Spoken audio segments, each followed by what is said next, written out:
In this video, alamin natin kung paano ang tamang paggamit ng brake auto hold system.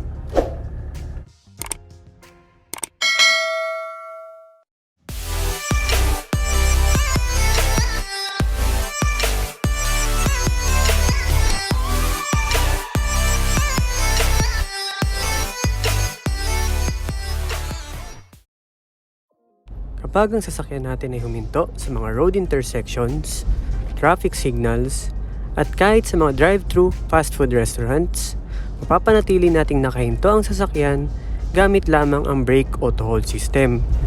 Kahit pa nakabitaw na ang ating paa sa ating brake pedal.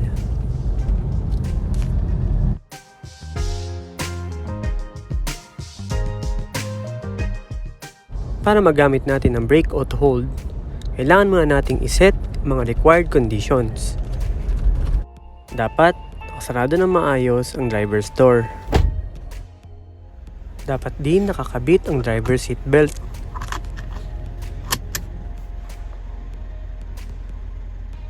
Kung ang sasakyan naman ay may 4-wheel drive system, ang brake auto hold ay pwedeng gamitin sa 2H, 4H, at 4HLC. At panghuli, pindutin lamang ang brake auto hold switch.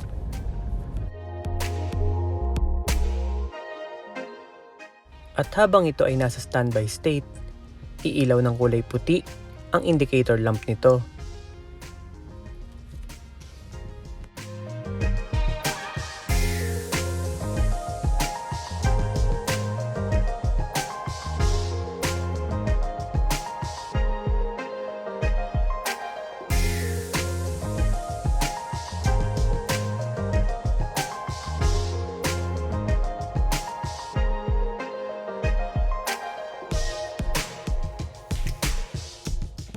Ngayon, to activate the brake auto hold, i-shift lang natin ang ating selector lever sa neutral or drive position. Makikita natin na magiging kulay green na ang indicator lamp.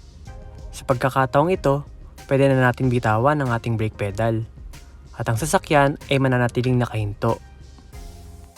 At pag inapakan na natin ang accelerator pedal, kusang magde-deactivate ang brake auto hold at babalik sa kulay puti ang indicator lamp nito.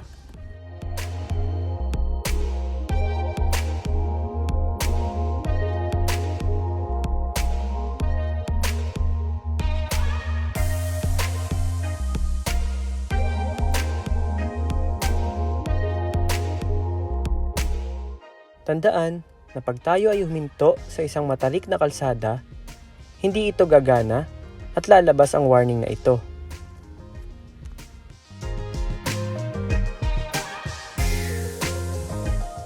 Tandaan din natin na pag tinanggal natin ang seatbelt o nilipat natin ang 4-wheel drive system sa 4LLC o binuksan natin ang pintuan, ang brake auto hold system ay makakancel at lalabas ang warning na ito.